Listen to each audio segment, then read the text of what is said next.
Every legend has a beginning, right? A single moment where a choice is made that changes everything. Today, we're diving into the story of Sandor Trailbreaker, and we're going to focus on how a loyal, by-the-book officer of the Gambrian Empire became the most famous pirate to ever sail the southern seas. So let's just jump right into the big question.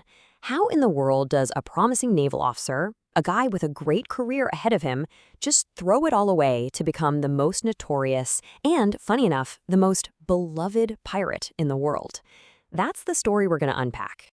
Okay, to get why he did it, you have to understand the Trail of Lament. Calling this a mission is a sick joke. It was a straight-up death sentence. The Gambrian Empire would march condemned prisoners into these poisonous, diseased lands in Loria to dig up magical lore stones. But the place itself was toxic. No one ever came back alive. Ever. It was a truly horrifying way to go. So, this brings us to the pivotal moment, the absolute line in the sand for a young officer who, at the time, was still known as Sandor Zorua. Imagine you're him. The Empire puts a deal on the table. The mission, just escort the next batch of condemned souls to the Trail of Lament. Simple enough. And the reward?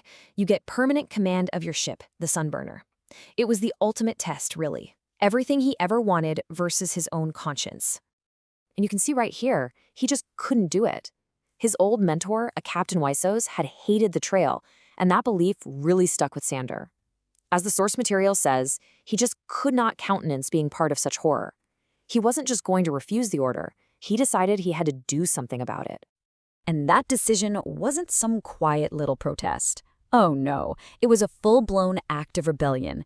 It was the moment the legend was born.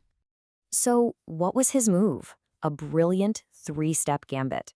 First, he gets his loyal crew on his side, the ones who trusted him. Second, he quickly and quietly deals with the Imperial soldiers guarding the prisoners. And third, in this absolutely stunning move, he turns to the prisoners and declares every single one of them free. And right there, in that moment, everything changed. The prisoners, just completely shocked and overwhelmed with gratitude, they start this chant. Trailbreaker! Trailbreaker! Trailbreaker! They literally gave him his new name. Sandor Zorua was gone. Sandor Trailbreaker was born. And what's his first act as a wanted man? It's an act of protection. He doesn't just abandon the people he saved. No, he sails them all the way to the Marisuti Islands, a safe haven.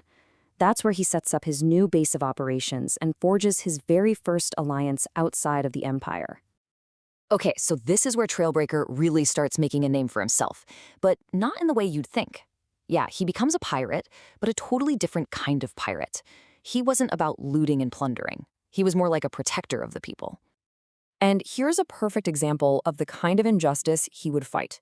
You had these marauders from Oros who attacked a Gambrian outpost called Aomuli, a place they nicknamed the Port of Sorrows, which tells you everything you need to know. They kidnapped dozens of women and children. And the Gambrian Empire? They did absolutely nothing, too scared of starting a bigger war. So Sandor stepped in, and the way he pulled off this rescue is just incredible. It's so cunning. He doesn't just charge in. First, he hunts the marauders down. Then he captures a merchant ship and goes undercover, pretending to be a simple glass trader. His crew sneaks into the city to find the captives.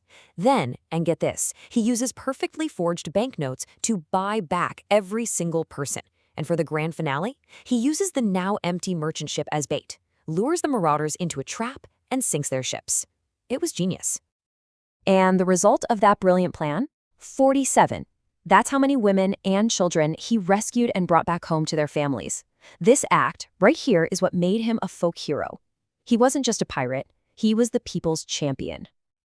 But if the Aomuli rescue made him a hero, this next story is what made him a myth. This is the tale of his impossible escape. So check out this matchup. The Cambrian Empire is absolutely furious. They send a whole fleet, 10 warships, with one job: hunt down and kill Sandor Trailbreaker. And what's he got to face them? One single damaged ship, the Sunburner. The odds are just impossible. He's being hunted, he's cornered, and he makes this desperate, almost insane choice. He steers the Sunburner straight into a place no sailor in their right mind would ever go, the treacherous, ship-killing shallows of J.R.R.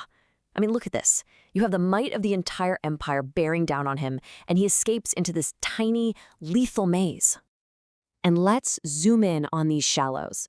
This place was known as a ship graveyard for a reason. It's a nightmare of hidden reefs and jagged rocks.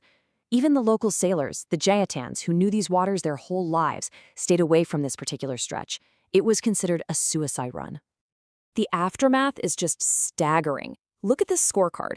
The mighty Gambrian fleet, they lost 8 of their 10 ships, sunk or sinking.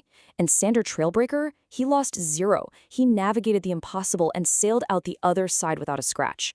After that, the legend was just undeniable. So after years of running, of fighting, of building this incredible legend, Sander's story starts to shift. He begins a new chapter, moving from pirate to something more.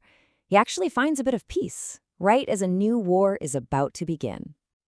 Back in Amari Sudi Islands, he found something more valuable than any treasure. He fell in love with Princess Nika, whose father had given him shelter all those years ago. He marries her, they start a family.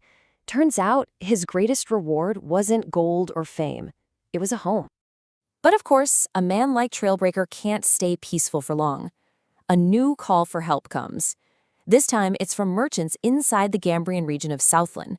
And their problem is a real doozy. Their own imperial navy is extorting them, acting like a bunch of state-sanctioned thugs. And this leads to maybe the most unlikely alliance ever. The merchants of Southland, completely desperate, secretly hire the Empire's most wanted man, Sander Trailbreaker, to steal their goods back from their own navy. And in return, they offer him safe harbor in their ports, right under the Empire's nose. It's just an incredible journey, isn't it? Sander Trailbreaker defied an entire empire, he became a hero to the common folk, and he became a living legend on the high seas. But now, he was leading a rebellion from the inside out. He had broken the trail, no doubt about it. But now, the real question was, could he actually build a nation?